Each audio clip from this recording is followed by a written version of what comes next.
नमस्कार, मैं हूं सुनील बॉबी और आप इस समय देख रहे हैं अपना खास कार्यक्रम बिहार समाचार, जहां बातें करते हैं बिहार की, खबरें होती है बिहार की खबरों के साथ साथ देश दुनिया में क्या कुछ चल रहा है, तमाम खबरों से हम आपको कराते हैं अपडेट।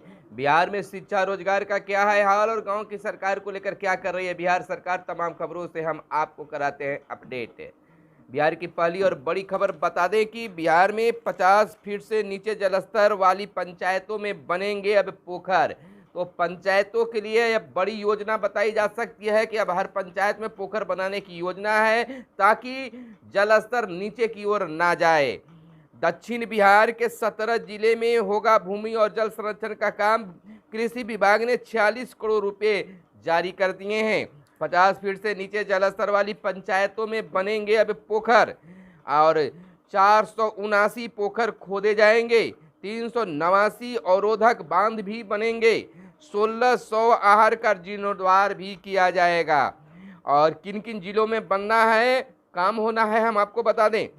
बांका, मुंगेर, जमुई, नवादा, गया, औरंगाबाद, रोहतास, कैमूर, लखीसराय, शेखपुरा, नालंदा, पटना, जहानाबाद, अरवल, बक्सर, भोजपुर और भागलपुर में काम होगा। चिन्हित होगी पंचायतें।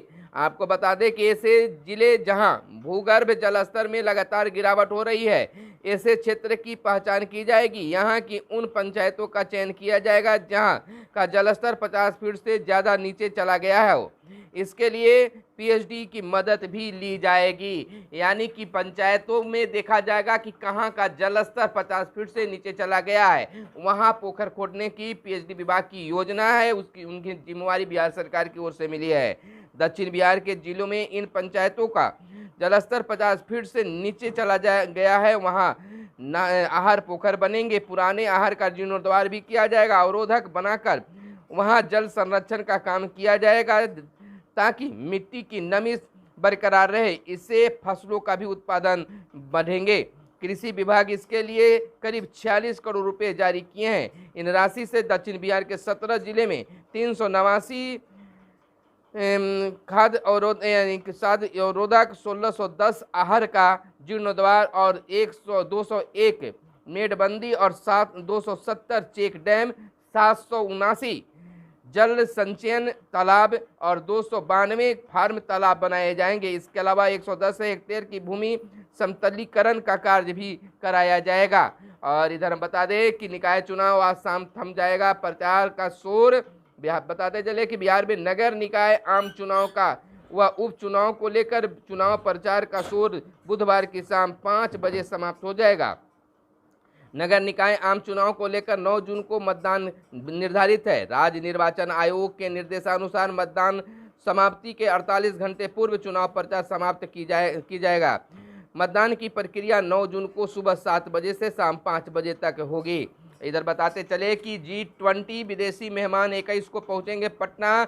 200 डेलीगेट आएंगे, यादगार होगा स्वागत। और 22 और 23 जून को ज्ञान भवन में होगी बैठक। और अनुदान में 2008 के बाद बहाल शिक्षकों की भी वेतन अब मिलेंगे। आपको बताते चले कि मामला अनुदानित डिग्री कॉलेजों में अनुदान की राशि में वेतन भुगतान का है। मार्च में 230 करोड़ जारी किए गए थे। बताते चले कि राज्य के अनुदानित डिग्री कॉलेजों में वर्ष 2008 के बाद नियुक्त शिक्षकों और शिक्षकेतर कर्मचारियों की भी अनुदान की राशि में वेतन का भुगतान होगा। और इधर संविदा पर ब्लड बैंक के 113 लैब टेक्नीशियन हुए बहाल और कृषि समन्वय पर गए हड़ताल पर चले गए हैं। यानी कृषि समन्वयक जो है अपनी मांगों को लेकर हड़ताल पर चले गए हैं।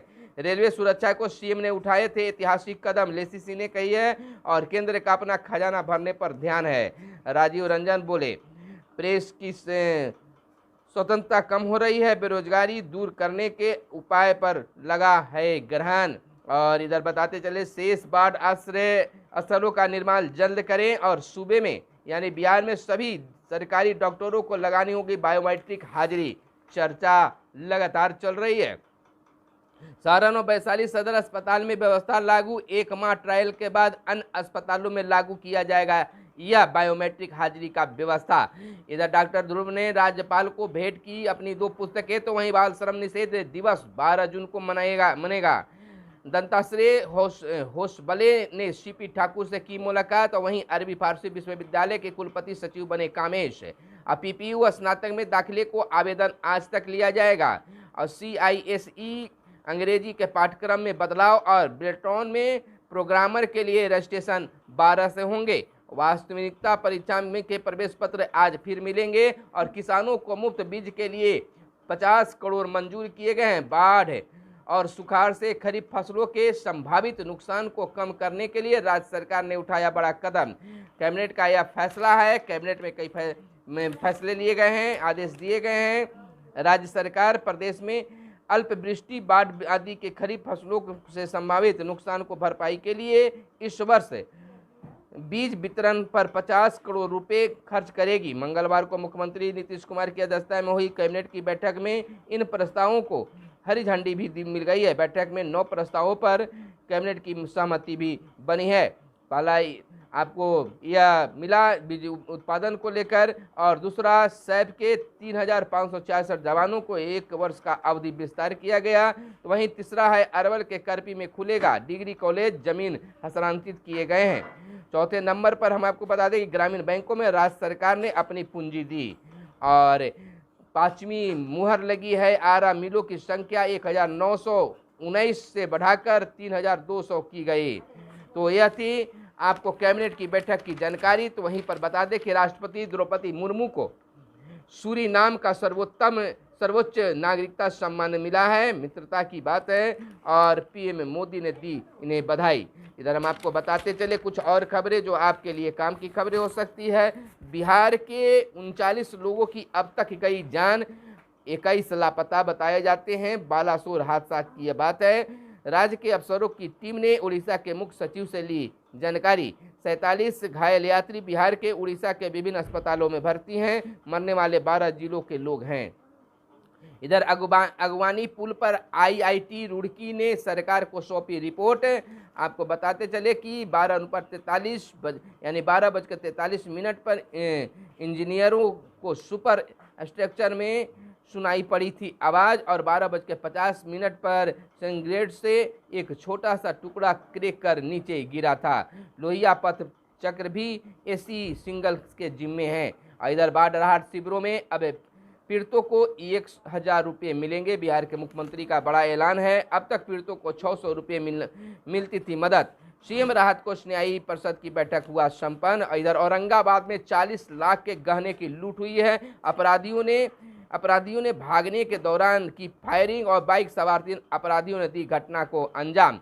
किसानों को बीज के लिए 50 करोड़ मंजूर। तो वहीं 40 लोगों को खरोच तक नहीं पर निकली जान। यह बालासोर की घटना है। और मणिपुर में उग्रवादी हमला, BSF जवान शहीद हुए हैं। और इधर हम आपको बताते चले कुछ और खबरें फटाफट अनजान में जो आपके लिए शायद काम की खबरें भी हो सकती है। इधर हम आपको बता दें कि गुणवत्तापूर्ण शिक्षकों की बहाली के प्रति सरकार गंभीर है। बिहार प्रदेश राष्ट्रीय जनता दल के राज्य कार्यालय में उप मुख्यमंत्री तेजस्वी प्रसाद यादव के विचारानुरूप शिक्षा मंत्री प्रोफेसर चंद्रशेखर तथा पिछड़ा एवं अति पिछड़ा कल्याण मंत्री अनीता देवी ने सुनवाई कार्यक्रम में शामिल होकर सुनवाई करते हुए प्राप्त प्रतिवेदन के आलोक में संबंधित विभाग एवं विभिन्न जिला के पदाधिकारियों की कार्रवाई हेतु आवश्यक दिशा निर्देश दिए हैं। इस अवसर पर शिक्षा मंत्री प्रोफेसर चंद्रशेखर ने कहा कि शिक्षक की बहाली के प्रति बिहार विकास के शिखर पर मुख्यमंत्री नीतीश कुमार युवाओं और बेरोजगारों के रोजगार के प्रति चिंता करने वाले उप मुख्यमंत्री तेजस्वी प्रसाद यादव गुणवत्तापूर्ण शिक्षकों की बहाली के प्रति पूरी तरह से गंभीर हैं। वहीं हम आपको बताते चले कि प्राथमिक शिक्षा निदेशक से मिले शिक्षक। प्राथमिक शिक्षा निदेशक पंकज कुमार से TAT STAT उत्तीर्ण नियोजित शिक्षक संघ गोपगुट का एक प्रतिनिधिमंडल मिला। प्रतिनिधिमंडल ने प्राथमिक शिक्षा निदेशक को बताया कि 6ठे चरण के नवनियुक्त प्रारंभिक शिक्षकों का वेतन सर्टिफिकेट जांच के नाम पर रुक जाने से उनके समक्ष आर्थिक संकट की गंभीर समस्या बनी हुई है। ऐसी ही स्थिति में शारीरिक शिक्षक अनुदेशकों की भी है। प्रतिनिधिमंडल ने यह भी बताया कि पहली से 5वीं कक्षा में B.Ed युक्ताधारी शिक्षकों के संवर्धन कोष में विलंब से उन्हें परेशानियों का सामना करना पड़ रहा है। इधर नवनियुक्त सेकेंडरी प्लस 2 शिक्षकों के बिना सर्टिफिकेट जांच अब 31 जुलाई तक वेतन मिल जाएगा। जैसा कि आप जानते हैं कि नवनियुक्त कई शिक्षकों का वेतन जांच के नाम पर रोक दिया गया है, लेकिन अब 31 जुलाई तक उन्हें वेतन देने की बातें भी की जा रही है। इधर बीईओ से शोकॉज का आदेश जारी किया गया है। यह खबर निकल कर आई है सिवान रघुनाथपुर से।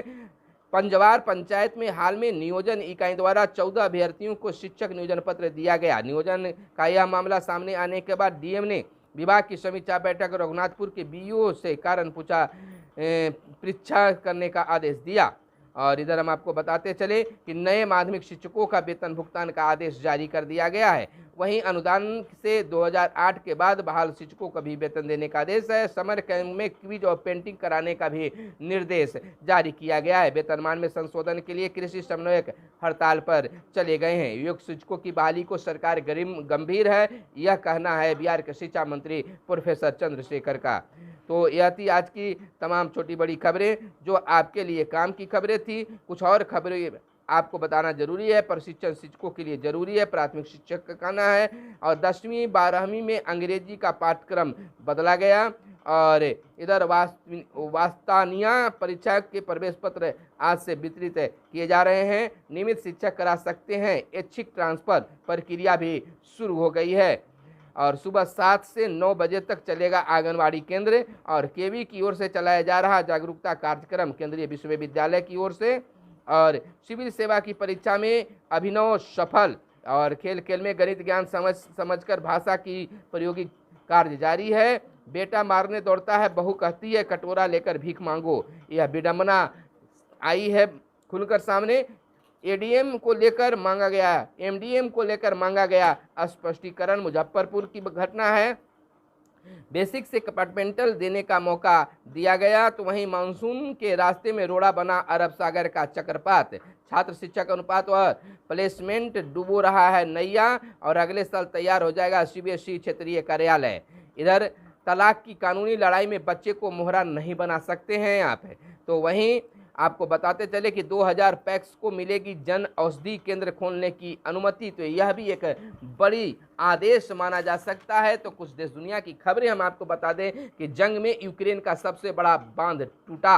और दिनेश गोप की रिमांड पूरी, कोर्ट ने भेजा जेल। खालिस्तान समर्थकों एनआई की छापेमारी और मॉस्को सॉफ्ट पर बड़ा जुर्माना लगा। वहीं हैदराबाद में देश का सबसे बड़ा पशु परीक्षण केंद्र बना। अमेरिका के बाद जर्मनी से भी रक्षा उद्योग में साझेदारी बढ़ाने पर बात की गई।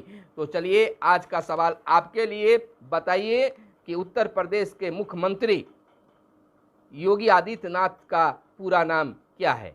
कमेंट कर जरूर बताइएगा। तो फिर मिलते हैं अगले वीडियो में। कैमरे के पीछे है मिस्टर साहिल। धन्यवाद। जय हिंद, जय भारत, वंदे मातरम।